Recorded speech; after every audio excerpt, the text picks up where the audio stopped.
O programa que você ouve agora é uma produção da Central 3.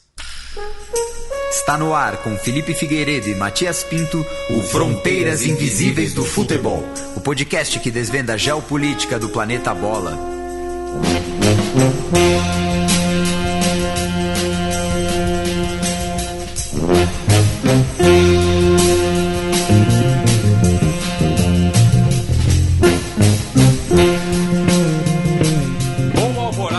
Da Central 3. Está começando mais um podcast Fronteiras Invisíveis do Futebol, mais uma parceria aqui da casa com o Xadrez Verbal. Falando no site, eu vou chamar o homem por trás do tabuleiro, Felipe Nobre Figueiredo. Não vem com essa pra cima de mim hoje não, porque esse programa hoje é na tua. É na minha? Foi sua sugestão, seu roteiro.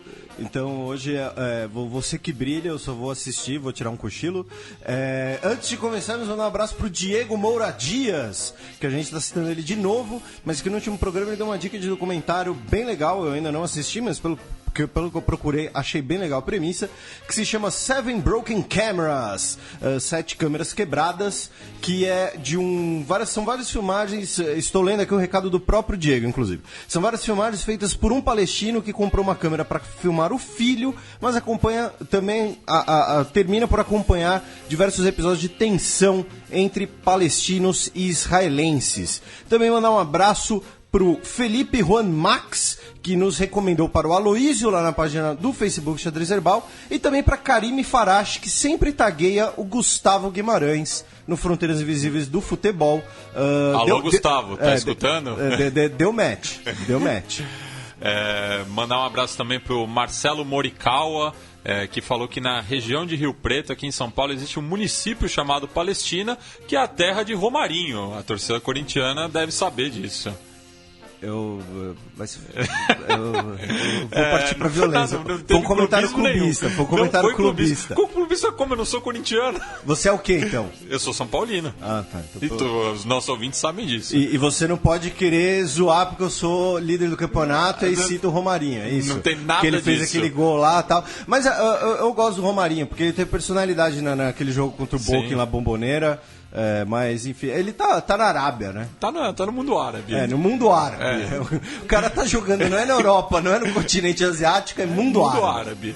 Enfim, falar do programa de hoje, né? Vamos para a África do Sul, já que completou-se no mês passado 25 anos da visita de Nelson Mandela ao país. Eu digo isso no mês passado porque vocês provavelmente vão ouvir esse programa em setembro, apesar de a gente estar gravando em agosto. Então, começamos nossa viagem pelo continente africano. A história. Então, meus caros ouvintes, vamos falar da história da África do Sul, do território que corresponde hoje à África do Sul, embora seja um território bastante heterogêneo, né? E começando aí pela história, qual foi a primeira população, digamos assim, dessa região, meu caro Matias? Lembrando que a África é o berço da humanidade. Sim, acredita-se, né, que o povo San, conhecido como os Bushmans, que são também conhecidos como os pigmeus, né, tenham sido os primeiros a chegarem ao sul do continente entre 25 a 40 mil anos. Atualmente existem ainda descendentes dessas populações, são cerca de 90 mil espalhados pelo sul do continente, sendo que 10 mil na África do Sul e em outras regiões como Angola, Botsuana, Namíbia e Zâmbia.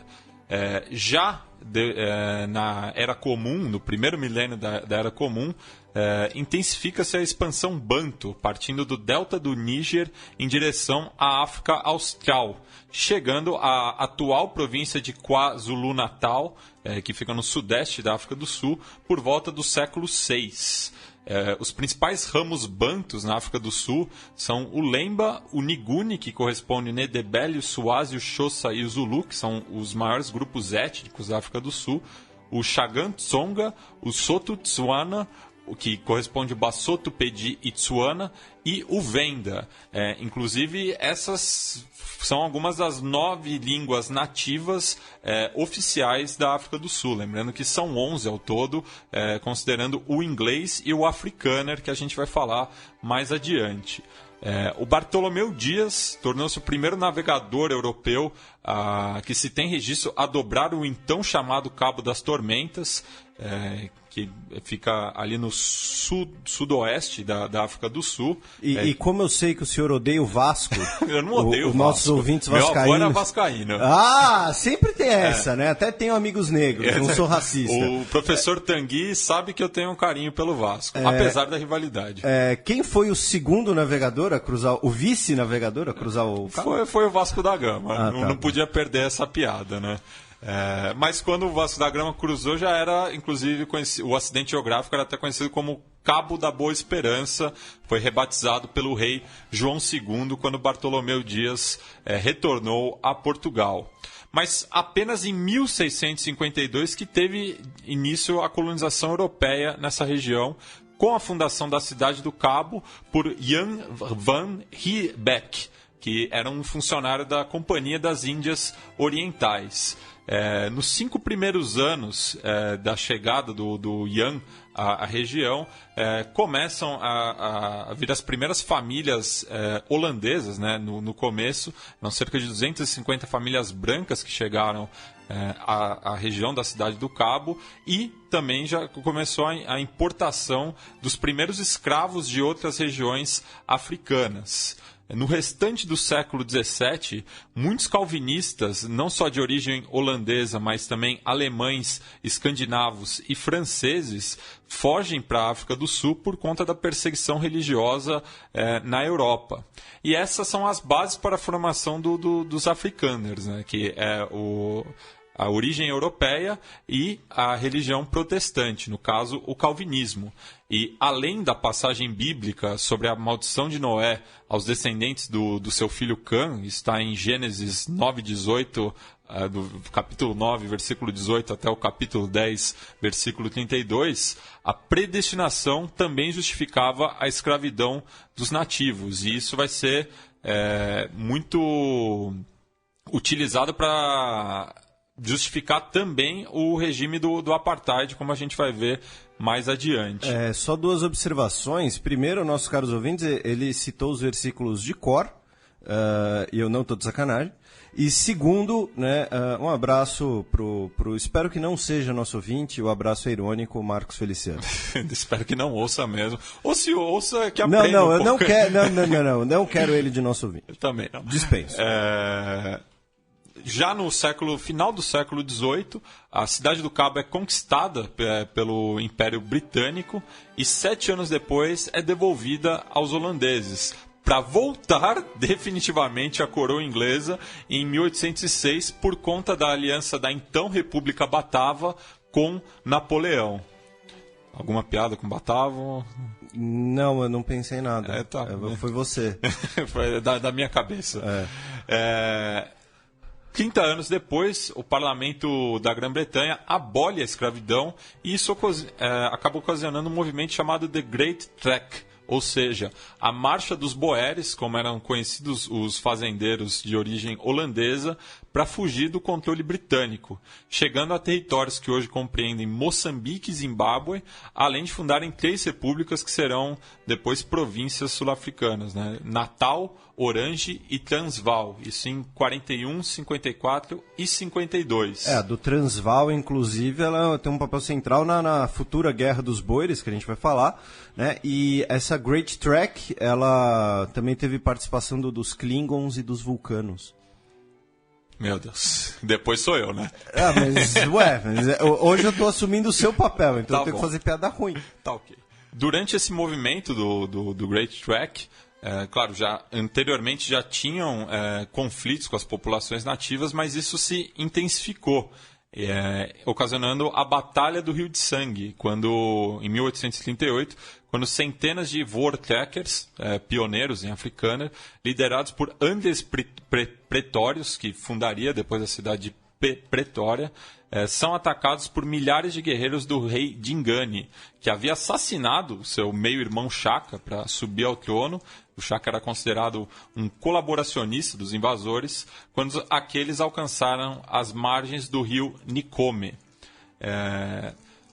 Em 1843, 300 indianos desembarcam em Porto Natal, atual Durban, para substituir os prisioneiros zulus que resistiam à servidão, chegando a quase 150 mil no final do século.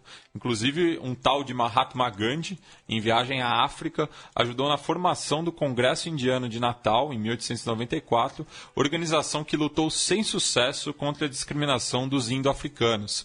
Quando a gente fala do apartheid, cita muito, né, a questão dos povos originários, dos povos africanos, mas acaba esquecendo que existe uma grande população indiana na África do Sul, que não era tão discriminada quanto os africanos, mas também sofria restrições.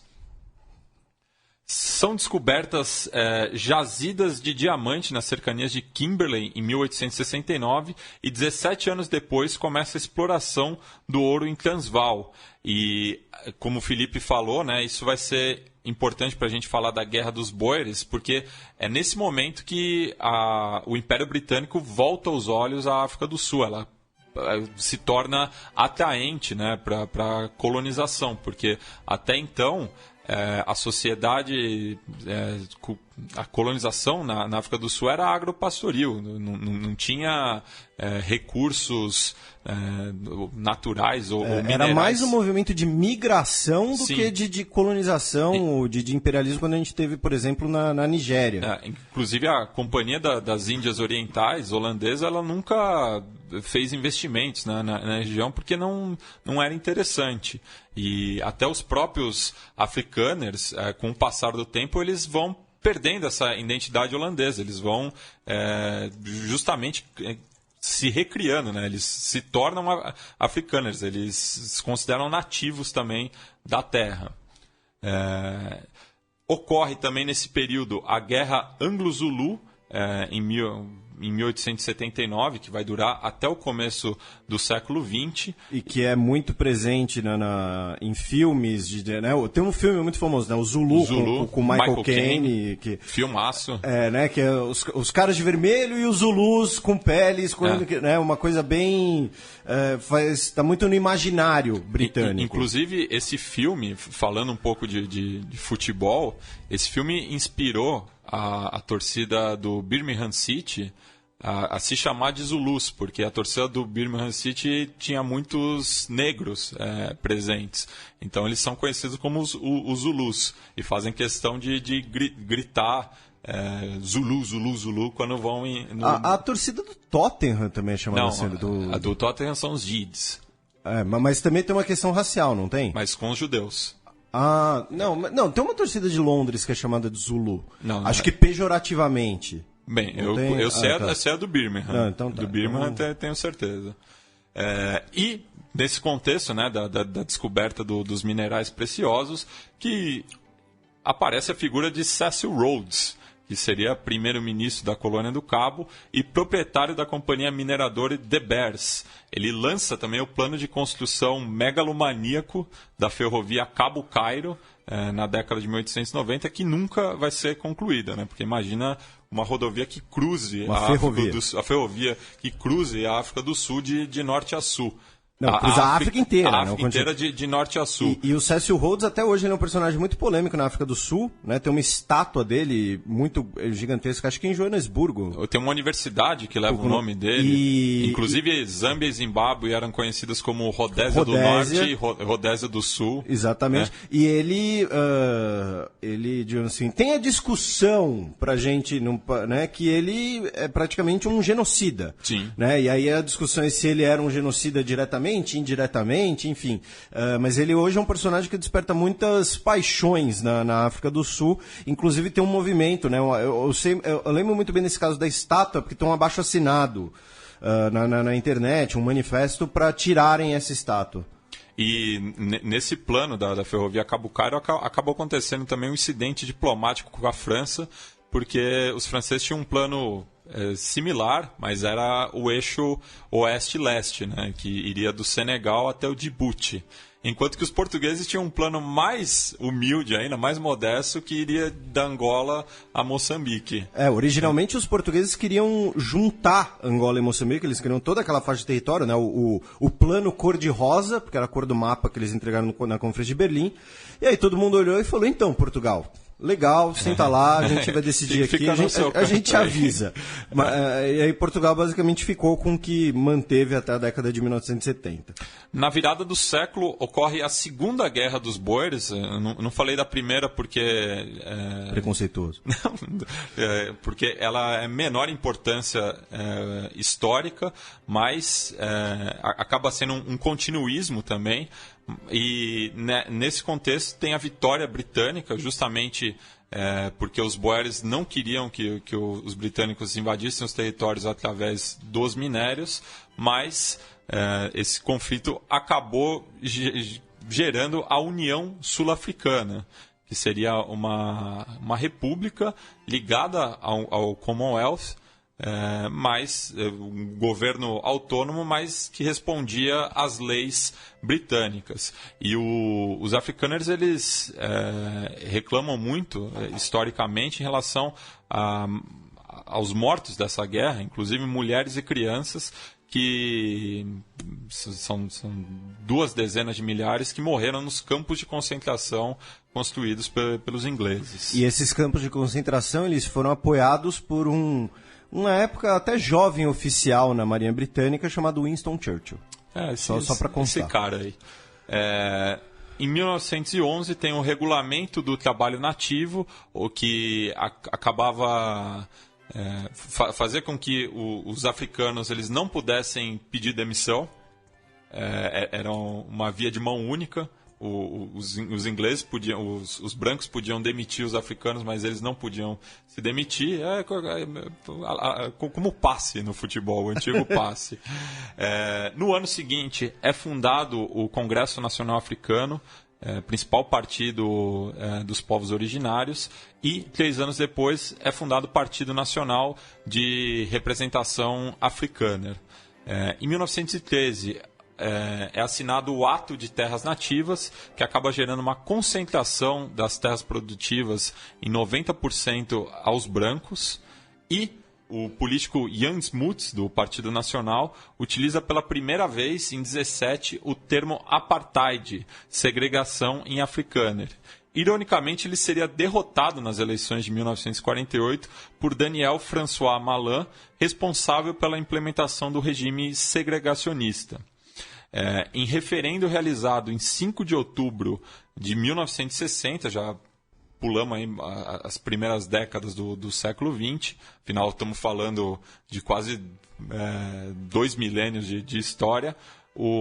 Esse referendo em 5 de outubro de 1960, os votantes brancos decidem pela separação completa da África do Sul com a coroa britânica e a Commonwealth, e é declarada a República da África do Sul em 31 de maio do ano seguinte. E para os nossos ouvintes que se interessam por temas militares, história militar, tem 2 curiosidades aqui nesse meio tempo. Né? A primeira é que na Segunda Guerra dos Boeres foi a primeira vez que se usou, na verdade os boeres, tem a discussão, né? Quem inventou o quê, né? Que os boeres teriam talvez até inventado a pólvora que não solta fumaça. Então, a Guerra dos Boeres favoreceu muito guerras de guerrilha com atiradores, como se fossem snipers, né? E uma pólvora que não entregava a posição deles. E isso é considerado um marco nas guerras de guerrilha que marcaram muito a África, inclusive na Primeira Guerra Mundial. E, falando em guerras mundiais, nós tivemos muitos sul-africanos que lutaram nas guerras mundiais pelo Império Britânico. Mas a gente também teve vários casos de afrikaners durante a Segunda Guerra Mundial que lutaram, ou então organizaram inclusive movimentos de guerrilha dentro da África do Sul pró-eixo, pró-Alemanha nazista. E a Alemanha nazista incentivava muitas vezes esses movimentos para enfraquecer o Império Colonial Britânico, né, o seu principal adversário nos primeiros momentos da guerra. Inclusive tem uma coisa bastante polêmica, que é uma troca de correspondências entre Gandhi e Hitler, porque não que Gandhi é um personagem extremamente polêmico, né? Tem um texto lá no Xadrez Herbal sobre alguns podres da biografia dele. Mas o Hitler fomentou vários desses movimentos locais, sejam de brancos, sejam de indianos, sejam de árabes, para lutar contra o Império Britânico. Então, para quem se interessa pelo assunto, tem essas duas curiosidades aí. Vamos passar agora para o campo para falar de como o futebol é um espelho da sociedade sul-africana. O campo.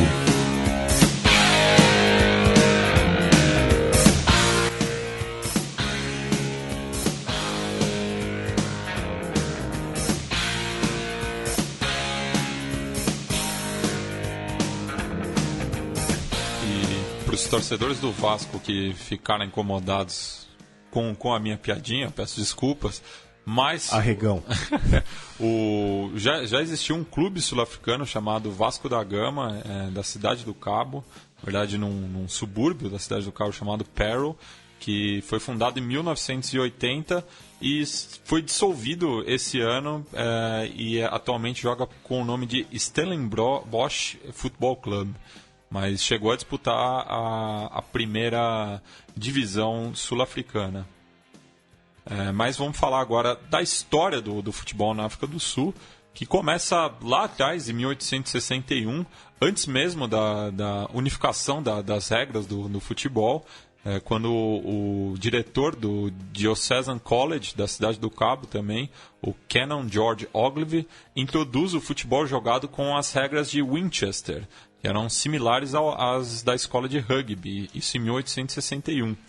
E, no ano seguinte, em 23 de agosto, é disputado um amistoso entre os oficiais do Exército e os funcionários do Serviço Social, que termina empatado em 0-0. Que beleza! Belo começo do futebol. Bem. Já em 1879, é fundado o Pietermaritzburg County Football Club, só para brancos. E, na década de 1880, existem relatos da existência de clubes africanos e indianos, principalmente em Durban e Joanesburgo.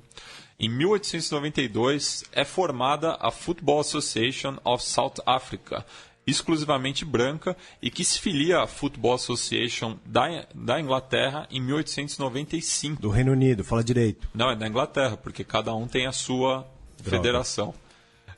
Outras associações raciais nacionais surgem posteriormente. A South African Indian Football Association, em 1903, a South African Bantu Football Association, em 1933, e a South African Colored Football Association, em 1936. O Corinthians FC realizou 3 turnês pela África do Sul antes de chegar ao Brasil e inspirar um outro time. Isso foi em 1897, 1903 e 1906. Nessa de 1903, o Mirandinha marcou 3 gols. E foi quando ele teria dito que I run or I think. I think. Enquanto que o Orange Free State Bantu Football Club viajou para a Inglaterra em 1898.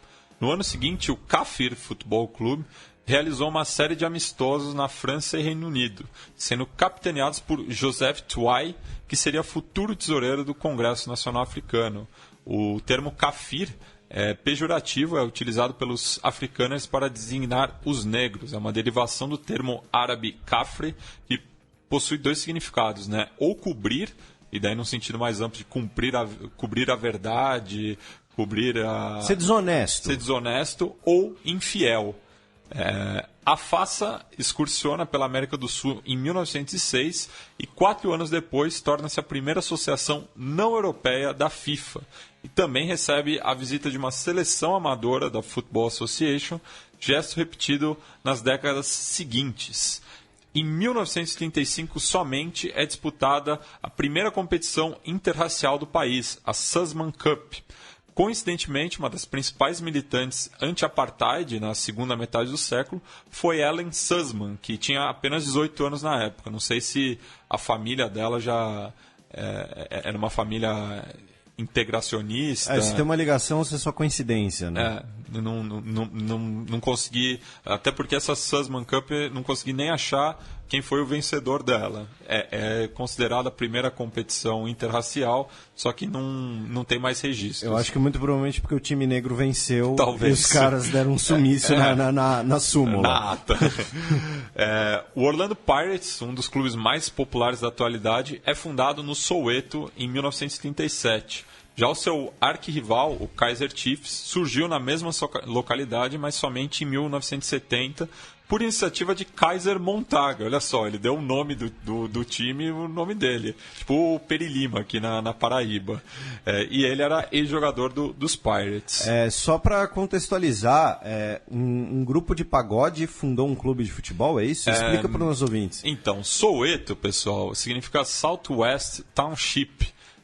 Que era como eram designadas os guetos, né? Falando um id, claro.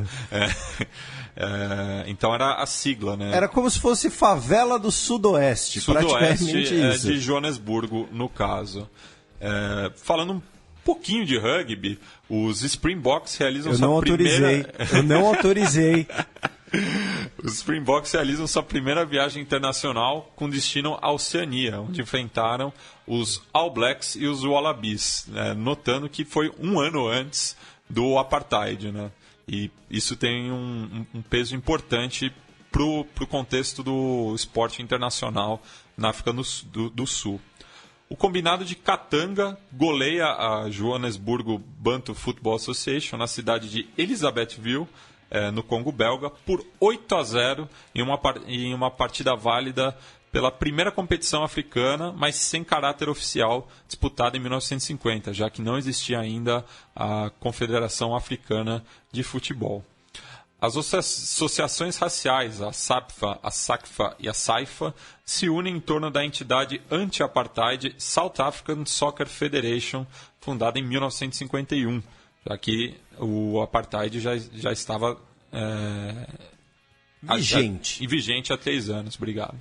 Enquanto isso, a SAFA é readmitida na FIFA no ano seguinte, ainda por conta das restrições às populações nativas.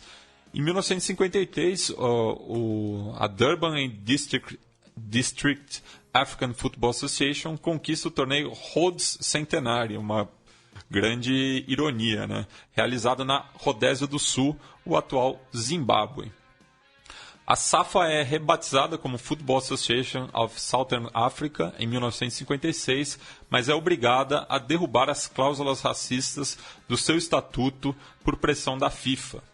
David Julius e Stephen Kalamazoo Mokone assinam com o Sport Lisboa e o Cardiff City, respectivamente, no mesmo ano. E a gente estava fazendo uma pesquisa, né, Felipe, de saber quais jogadores sul-africanos jogaram no Brasil. E não, parece que tem registro só de um que atualmente está no Brasil. E 2 no Santos na década de 90, mas que jogaram super pouco. Né, os que jogaram no Santos na década de 90.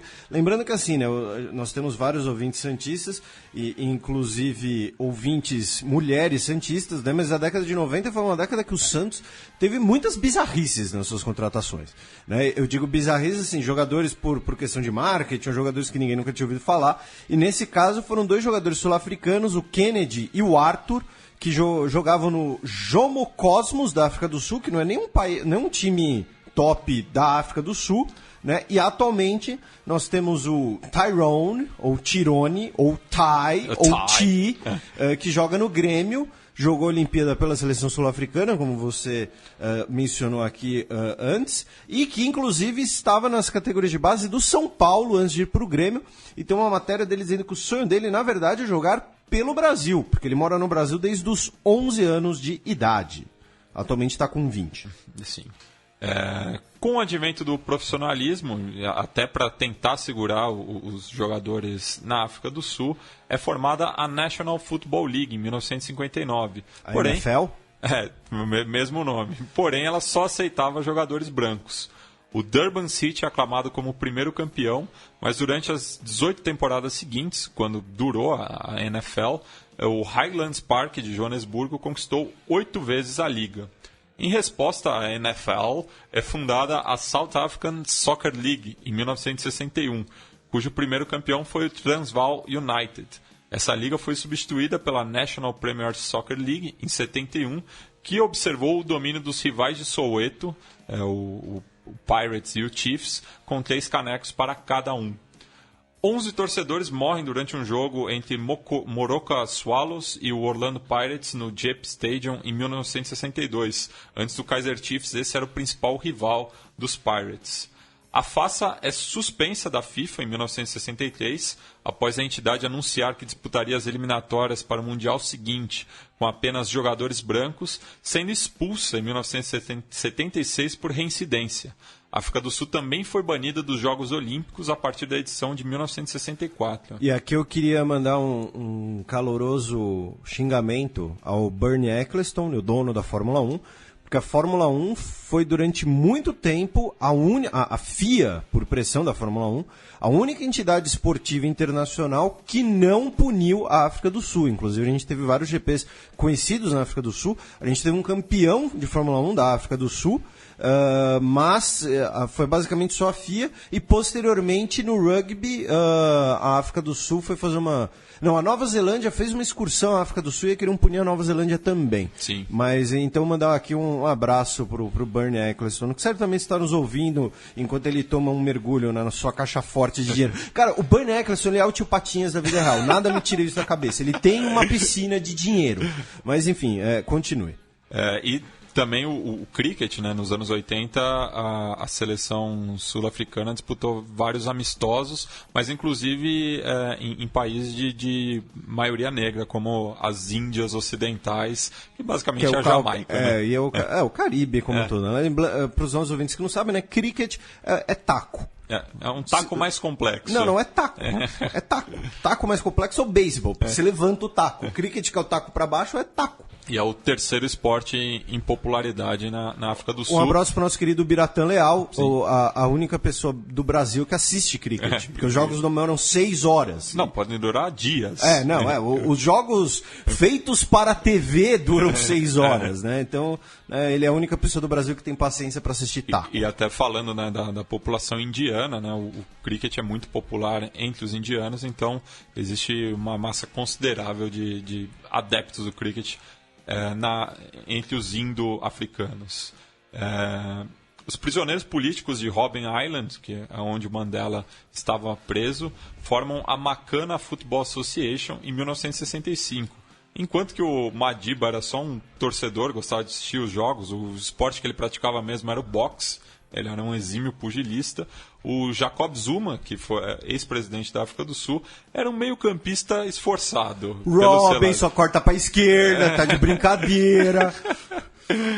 O Albert Hurry Johannesson torna-se o primeiro atleta negro a disputar uma final da FA Cup, né, da Inglaterra, né, da temporada 1964-1965, ao defender o Leeds United diante do campeão Liverpool.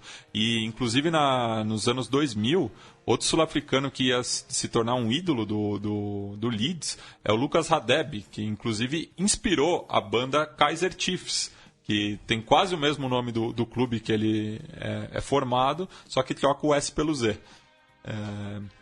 O regime proíbe uma partida amistosa entre o Highlands Park, campeão da NFL, contra o Orlando Pirates. O encontro estava marcado para Mabibane, capital da Suazilândia, no final de 69.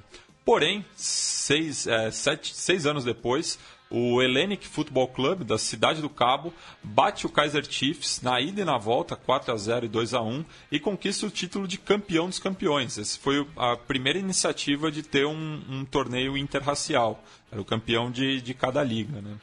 3 temporadas depois, a NPSL aceita a participação dos clubes da extinta NFL, sendo o Lusitano FC, de Joanesburgo, o primeiro campeão de uma liga disputada por brancos e negros. O vice foi o Vasco? O Vasco surgiu só depois, mas seria um forte candidato. É que o Lusitano, né, vai saber. Eu podia ter amistoso o Lusitano e a Portuguesa de esportes. Olha só. O Luck Stailanu e o do Kaiser Chiefs e o Phil Venter do Orlando Pirates também entram para a história sendo os primeiros jogadores brancos contratados por clubes negros. A NPSL é substituída pela NSL a partir de 1985, com certo domínio do Kaizer Chiefs e do Mamelodi Sundowns de Petróleo, com 3 conquistas cada. 4 anos depois é inaugurado o Soccer City, o principal, até o próprio nome diz, né, o principal palco do futebol sul-africano, financiadas pelo First National Bank. Em 1991 é fundada a South African Football Association, sem distinções raciais, e é quando a África do Sul volta ao cenário internacional esportivo, né? No primeiro amistoso, em 7 de julho de 1992, os Bafana Bafana, como é conhecida a seleção sul-africana, que significa garotos em Zulu, ganham dos Camarões, que foi a sensação africana no Mundial de 90, pelo placar mínimo para delírio dos presentes no Kings Park, em Durban. Um abraço para o Roger Milá, que nos ouve. Com certeza. Horas após a posse de Nelson Mandela, em 10 de maio de 1994, a África do Sul vence a Zâmbia, vice-campeã da Copa Africana de Nações, por 2-1 no Ellis Park, em Joanesburgo. Lembrando que o time da Zâmbia, que era um dos favoritos para se classificar para a Copa, morre num acidente de avião. Sim, no ano anterior. Foi 91 ou 93? Agora... não, tá certo. Esse amistoso foi depois do acidente, tá foi certo. Depois. Mas é que como foi 94, mas então vou reformular, né? A Zâmbia não foi para a Copa de 94, muito provavelmente, porque seu time morreu num acidente de avião. No mesmo estádio, cerca de um ano depois, os Springboks consagram-se campeões mundiais ao baterem os All Blacks por 15-2. Apenas um jogador não branco, o Chester Williams, fez parte do plantel. Fala do filme. Eu sei que você quer falar do filme. Tem o Invictus, né? Que é um filmaço do Clint Eastwood. Inclusive o filho dele interpreta o herói do título, né? Que converte o último pênalti. E que retrata muito bem, né? Como foi o estado de espírito da África do Sul com esse título. Só que o Clint Eastwood passou um pano ali, porque o Chester, a cervejaria que patrocinava os Springboks, que inclusive aparece no filme e tal, ela pagou um prêmio menor para ele, sendo que ele era o xodozão do time. Então o Clint Eastwood passou um pano e de novo você pôs rugby nesse programa. Esse programa não é sobre rugby. Você quer fazer programa de rugby? Tem outros programas de rugby aqui, entendeu?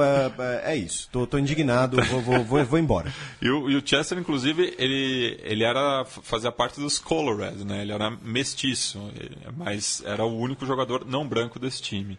Já em 2007, a seleção de rugby levantaria novamente a Webb Ellis Cup, dessa vez batendo a Inglaterra por 15-6, e daí já é uma evolução, né? De passaram a 2 jogadores de origem africana, o Brian Habana e o J.P. Peterson.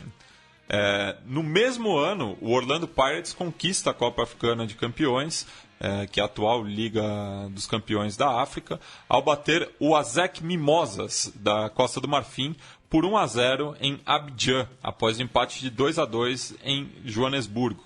Além dos Pirates, que também foi vice-campeão da Liga dos Campeões da África em 2013, outra equipe chegou à final do principal torneio interclubes do continente, que foi o Mamelodi Sundowns, derrotados pelo Al Ahly em 2001, ano em que o Kaizer Chiefs venceu a Recopa Africana ao bater o Interclube de Angola. Essa é a segunda competição em importância. A atual Premier League é fundada em 1996 e de lá para cá o Mamelodi Sundowns conquistou 7 títulos, sendo seguidos por 4 voltas olímpicas do Chiefs e do Pirates. A África do Sul volta a sediar e conquistar um mega evento, porém o título da Copa Africana de Nações de 96 ganhou um capítulo à parte devido a um incidente diplomático entre Mandela e Sani Abacha. O Madiba havia conclamado um embargo da comunidade internacional ao regime nigeriano por conta da execução de 9 opositores da etnia Ogoni. O general, então, não permitiu a saída das Super Águias, futuros campeões olímpicos, para o torneio continental. Já nesse ciclo mundialista, os então campeões africanos classificam-se à sua primeira Copa do Mundo, em 1998, ao eliminar o Malawi na repescagem e liderar o grupo formado por Congo, Zaire e Zâmbia. Já na defesa do título africano, são derrotados pelo Egito na final jogada em Burkina Faso. o Mandela novamente intermedia um conflito no continente, realizando a transição pacífica entre o ditador Mobutu Sese Seko e o rebelde Laurent Désiré Kabila, fundador da atual República Democrática do Congo. Lembrando que nessas eliminatórias que eu citei, o Zaire não terminou a disputa justamente porque o país deixou de existir. Assim, a transição pacífica no sentido da negociação posterior, né? Porque já tinha um cenário de guerra civil, o levante do Kabila, que depois foi assassinado também, outra revolução /golpe. E o filho dele é o atual ditador da República Democrática do Congo, que parece uma ironia.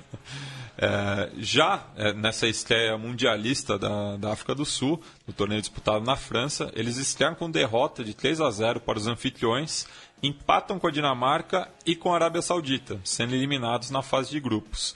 Eles voltam ao Mundial em 2002 e empatam com o Paraguai por 2-2, batem a Eslovênia por 1-0 e perdem para a líder do grupo, a Espanha, por 3-2. A África do Sul perde a disputa com a Alemanha por um voto, numa votação muito polêmica, né, para sediar a Copa do Mundo de 2006. Porém, contando com o apoio de Sepp Blatter, vence a disputa para abrigar o Mundial seguinte, concorrendo apenas com países africanos, o Egito, a Líbia e o Marrocos. Infelizmente, o desempenho em casa não é dos melhores e a seleção sul-africana é a primeira anfitriã a não se classificar para os playoffs, empatando com o México por 1-1, perdendo para o Uruguai por 3-0 e ganhando da França por 2-1. Por sinal, apenas Gana conseguiu levar o continente mais adiante, foi a única seleção classificada no torneio, mas foi eliminada pela Celeste nas quartas de final. Com aquele lance do Soares defendendo uma bola nos últimos minutos. E quem era o técnico da África do Sul nessa ocasião? Nessa ocasião era Carlos Alberto Parreira, mas antes ele havia deixado o cargo e entregado pro professor Joel, pro Papai Joel. O Papai Joel, que, né, é o autor indireto do funk do Joel. Do funk do Joel. Eles vão ouvir ou a gente vai recomendar que eles ouçam? A gente pode ouvir agora. Um trechinho? Um trechinho. Tá. Play very good, Steve Pinup. I don't control the match, but I keep playing the left, the right. Lembrando que o Joel ele preferia dar as entrevistas em português, justamente para evitar esse tipo de coisa. Mas assim, depois ele fez uma bela grana por causa dessa reputação dele, né? Faz até propaganda de shampoo. Então assim, não dá para reclamar tanto assim. Após 7 aparições consecutivas na fase final da Copa Africana de Nações, a África do Sul ficou de fora das edições de 2010, realizadas em Angola, e 2012, sediada no Gabão e Guiné Equatorial. Mas voltou a organizar o torneio no começo de 2013 e garantiu o primeiro lugar do seu grupo, ganhando de Angola por 2-0 e empatando com Cabo Verde e Marrocos. Nas quartas de final, após empatar em 1-1 com o Mali, os Bafana Bafana foram eliminados nas penalidades por 3-1. Atualmente, a seleção sul-africana de futebol não conseguiu a classificação nem para a próxima edição da Copa Africana de Nações, terminando na terceira colocação do Grupo M, atrás de Camarões e da Mauritânia. Por outro lado, eliminou Angola na primeira fase das eliminatórias para a Copa do Mundo de 2018 e medirá forças com Burkina Faso, Cabo Verde e Senegal por uma vaga à Rússia. Agora a gente vai ver um pouquinho da história recente da África do Sul pós sua independência no último bloco do Mapa.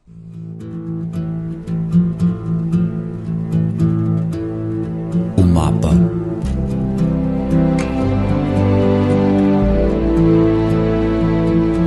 Milhares de manifestantes que protestavam contra a lei do passe, daí não tem nada a ver com futebol. Esse passe eles tinham que apresentar um papel informando o destino, né? Então, imagina só, você vai na padaria, você tinha que ter autorização para ir à padaria. Mais ou menos isso, né?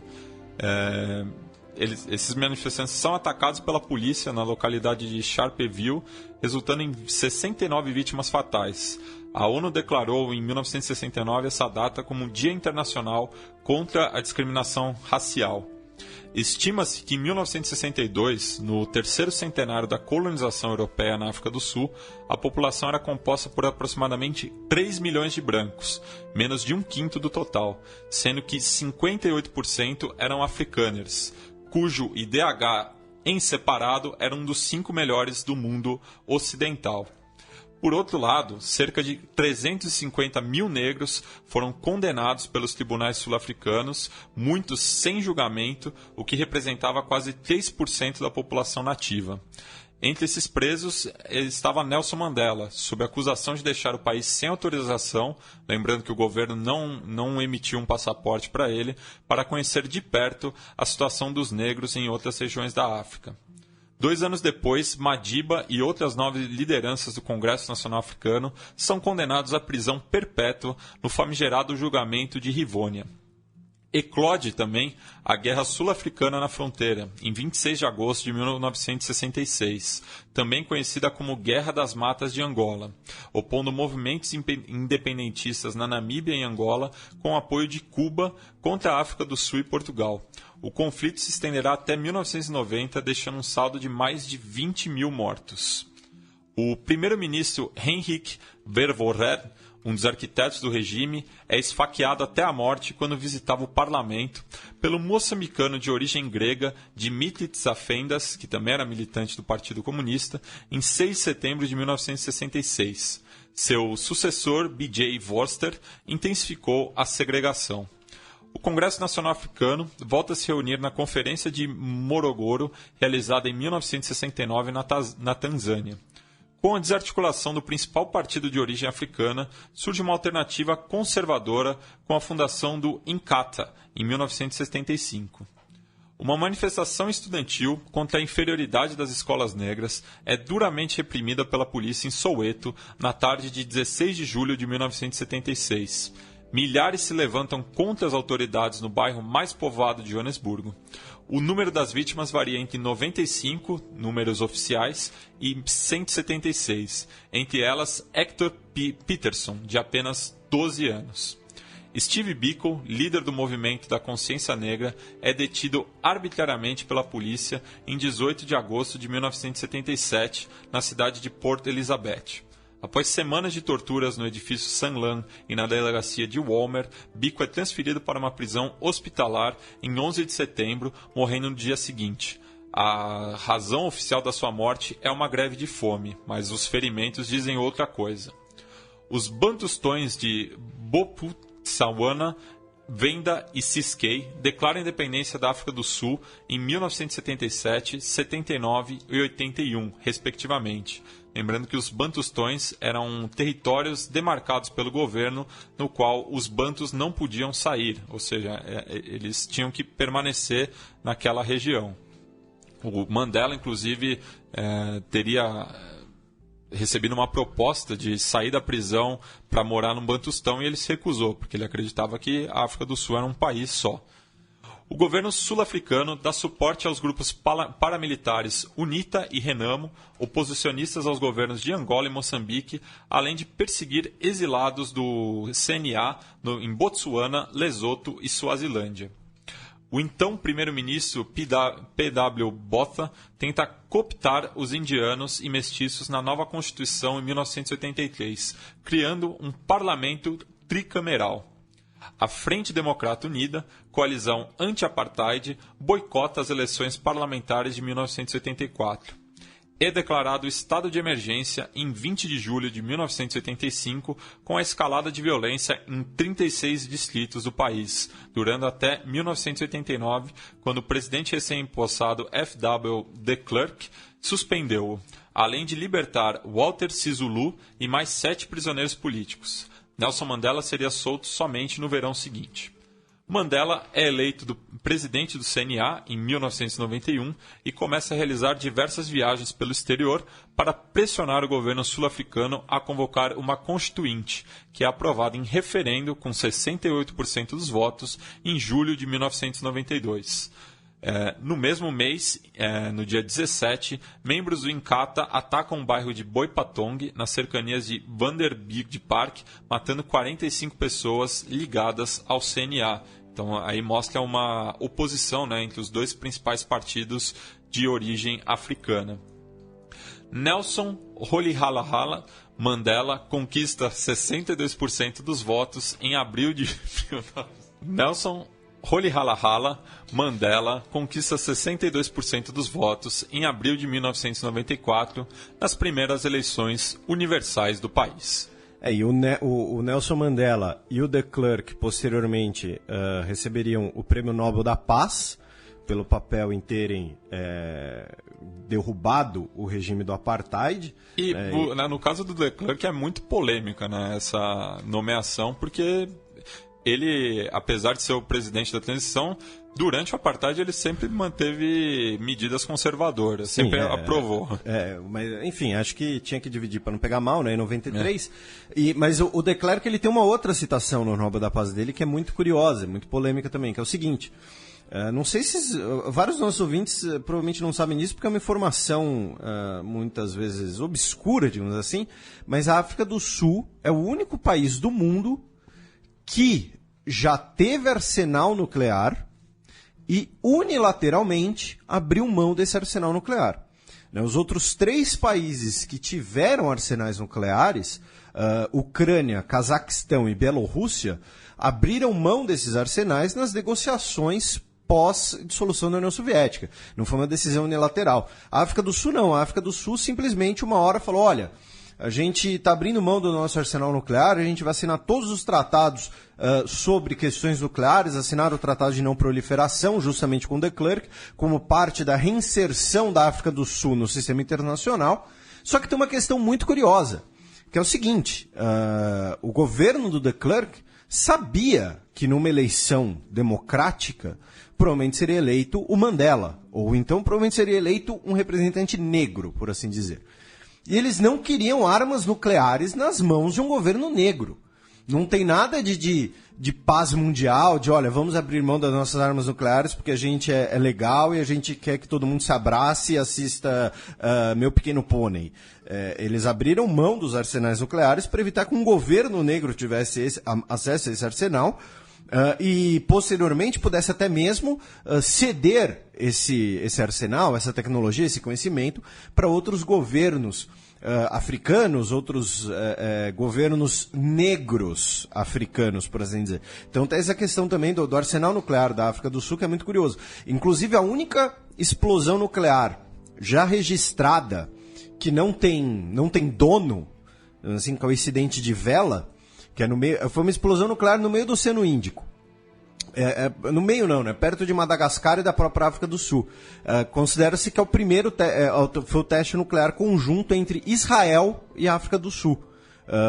E, como eu disse, a única explosão nuclear até hoje que não tem dono, ninguém reivindicou. Mas era só um pequeno complemento em relação à questão da democratização na África do Sul. E nesse período de eleições universais, foi eleito mais 3 presidentes negros, o Thabo Mbeki, que deu uma declaração infame certa vez, falando que a AIDS é um problema da pobreza, que não tem nada, o vírus, como se não existisse um vírus, fosse um problema não de saúde, mas de pobreza.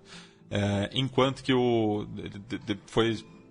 ele renunciou e foi substituído pelo Kgalema Motlanthe nas eleições seguintes, que depois passou o cargo para o Jacob Zuma, o atual presidente, que vive em meio a denúncias de corrupção. Ele tem vários casos de corrupção e recentemente ele enfrentou um processo de impeachment, né, na Câmara Sul-Africana, né, a gente mencionou no bloco anterior, né, você colocou o revezamento da Copa do Mundo, né, olha, agora na Alemanha, a próxima é na África do Sul.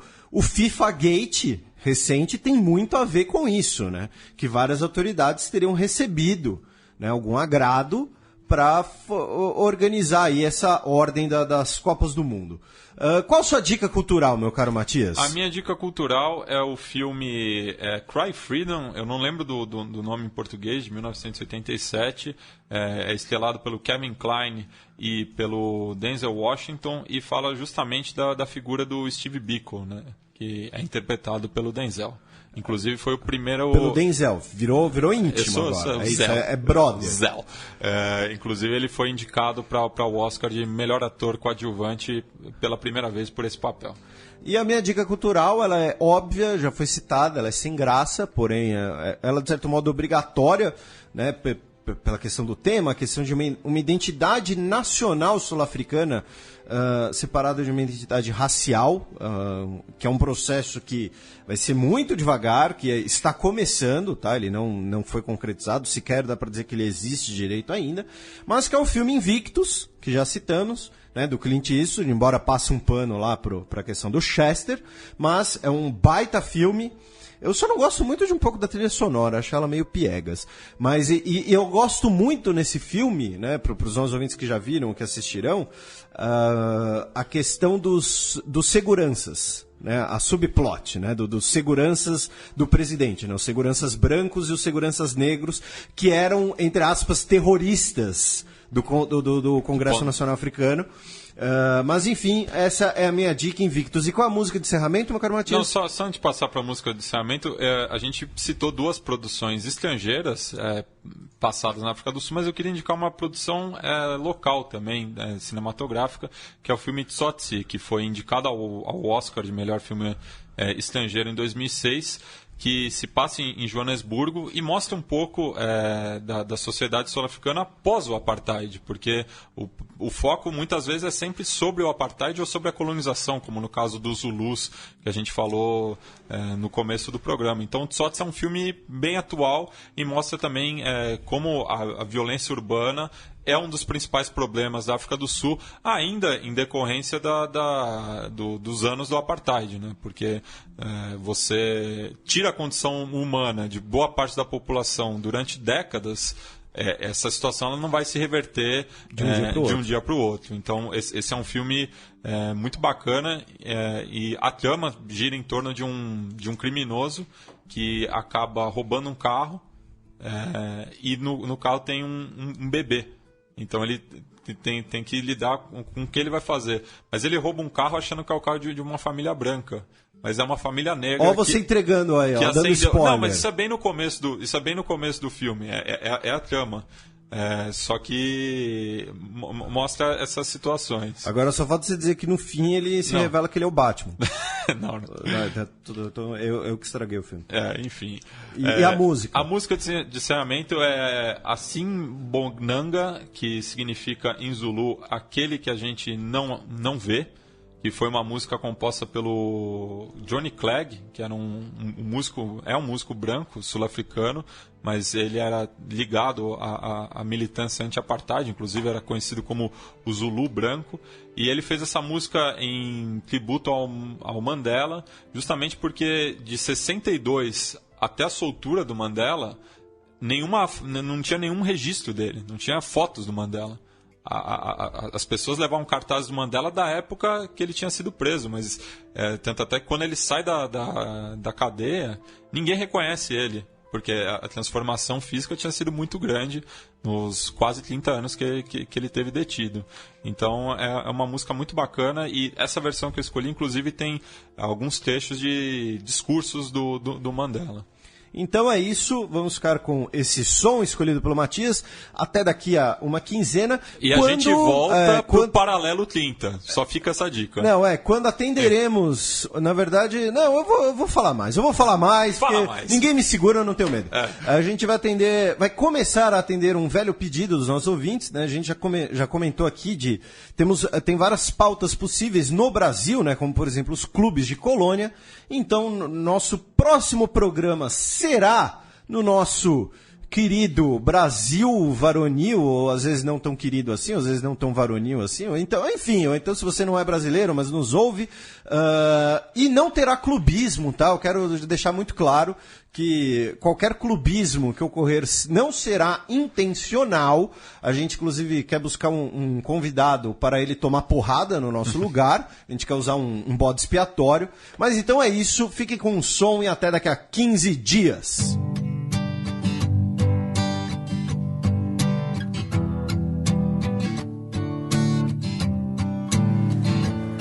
"27 years ago, I wrote Asimbonanga, which means we have not seen him. He was so heavily banned and censored in the country. Today, when we say Asimbonanga, we're actually saying we still have a long way to go. It's in our hands. It's in the hands of the next generation. Asimbonanga, Asimbonangu Mandela Jina, Labe Kuna, Labe Lili Kuna, Asimbonanga, Bonangu Mandela Jina, Labe Kuna, Labe Lili Kuna. Let us remind ourselves that our work is far from complete. Where there is poverty and sickness, where human beings are being oppressed, there is more work to be done. There is more work to be done. There is more work to be done. There is more work to be done. Asimbonanga, Bonangu Mandela Jina, Labe Kuna, Labe Lili Kuna. Asimbonanga, Bonangu Mandela Jina, Labe Kuna, Labe Lili Kuna. Ngithi wena, ngithi wena. Hey wena nawe sofika nini la siyakhona Ngithi wena, ngithi wena. Hey wena nawe sofika nini la siyakhona Asimbonanga, Shown such a calm, patient determination to reclaim this country as your own. Free at last.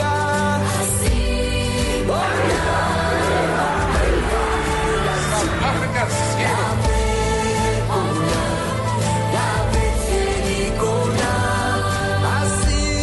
Asimbonanga,